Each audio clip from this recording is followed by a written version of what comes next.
Every economy is broken. And if your economy isn't broken yet, soon enough it likely will be. But why is that? Across the world, most countries are using very similar economic systems. When you look into these systems and understand their flaws, you'll quickly realize that every economy is destined to experience the same problems with stagnation, inequality, and potentially even economic collapse. But what is the underlying reason why our current economies keep failing? And the answer to that is unearned income. Unearned income means income that is earned passively, without the need to work or to provide a service. Interest, dividends, and land rents are all example sources of unearned income.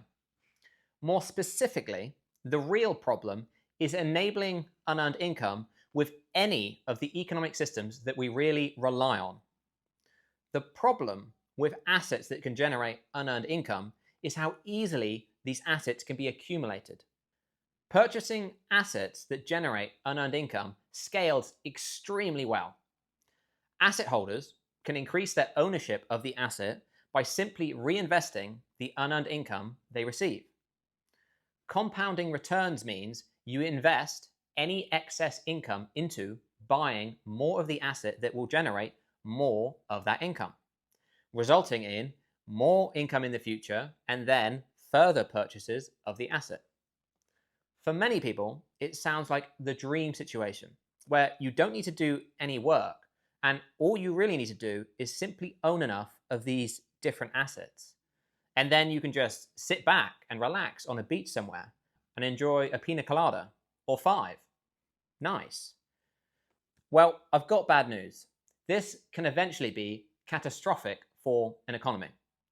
Eventually, unearned income can lead to financial escape velocity. Financial escape velocity happens when someone earns enough from their sources of unearned income that it exceeds the total cost of their lifestyle. Anyone that is in this situation doesn't need to do anything else to contribute towards the economy, but they will keep receiving ongoing amounts of unearned income. When someone achieves financial escape velocity, they can keep increasing their ownership of assets that generate more unearned income each and every year. So that means they can keep accumulating more of these assets over time that then generate them even more unearned income. And the people that have the most amount of these assets already, well, they can generate the largest amount of unearned income and also purchase the largest amount of the asset at a faster rate than anyone else. The more assets someone has that generates unearned income, the smaller the percentage amount of that income that they're going to need to pay for their lifestyle. So what do they do with the rest of the income? Well, they might as well just keep buying more of the assets that generate unearned income. What else are they going to do with the income? You can't really blame people for doing that, as a number of economic systems in their current state rewards people for doing this. It is unearned income that can lead to such vast levels of wealth inequality over time. And it is this growing wealth inequality that eventually leads to social unrest and the potential collapse of an economy. So, unearned income can be extremely harmful over the long term for any economy. Economic systems that enable risk-free returns can easily cause stagnation and inequality, as people can easily compound their ownership of that asset due to the income they receive, which can then be used to buy more of the asset. You cannot rely on an economic system being available for others to use if the ownership can consolidate into the hands of a few people due to compounding returns. We really need to illustrate the problems with unearned income and compounding returns to fully understand the severity of this problem. Let's look at a diagram. This diagram shows an example of what happens if you invest 1 cent over many years at different monthly compounding interest rates. Invest 1 cent with 1% interest compounded monthly for 2,000 years equals 4.8 million. invest 1 cent with 2% interest compounded monthly for 2,000 years equals 2.3 quadrillion. I don't even know what that looks like as a number. At some point, the line goes vertical.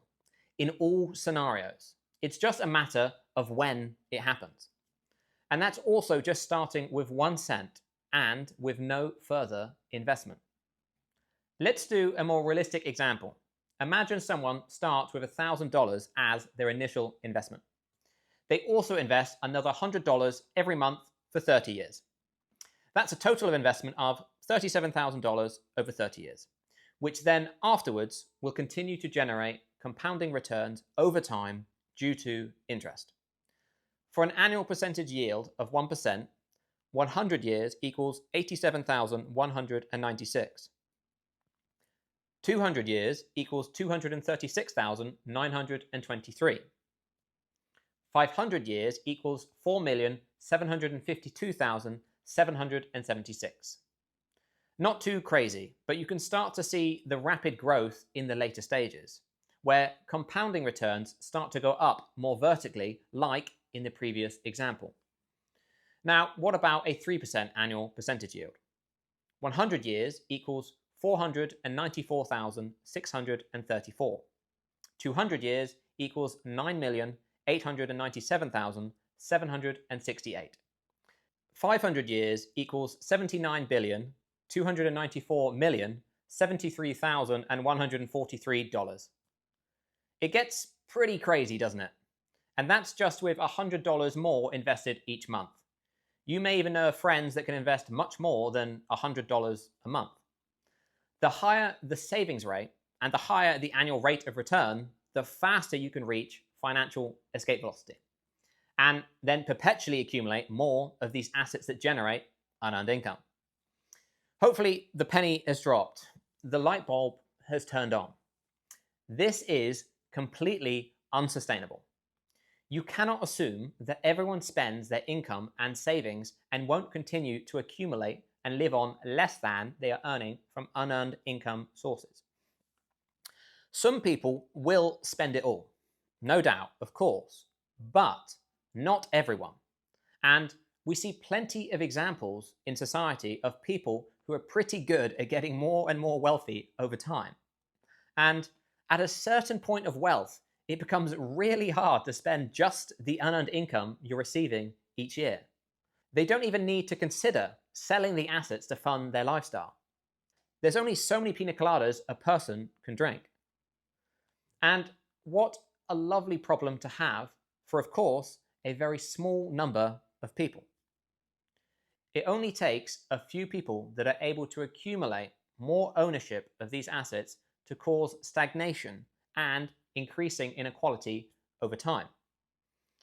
An economic system that people rely on and that perpetually rewards people with unearned income isn't going to create an economy that is going to be in the best interests of society, especially as these individuals and their children and their children's children no longer need to contribute anything to the economy ever again. Unearned income is, of course, not the only problem in the economy.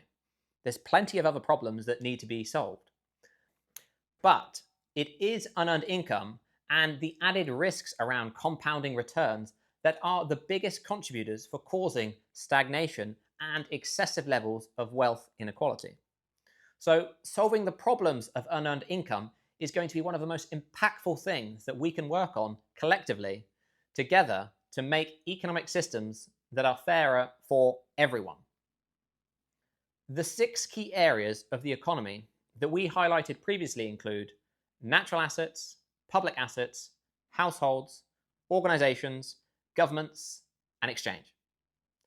The 3 worst culprits for generating unearned income come from land, money, and organizations that are owned by shareholders.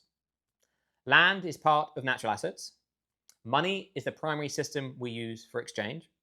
And organizations that are owned by shareholders is just one of the many types of an organization. These are all economic systems that everyone relies on to live and participate in the economy. We need to understand these economic systems to ensure they are fair for everyone, and so they don't become increasingly owned by a small number of people.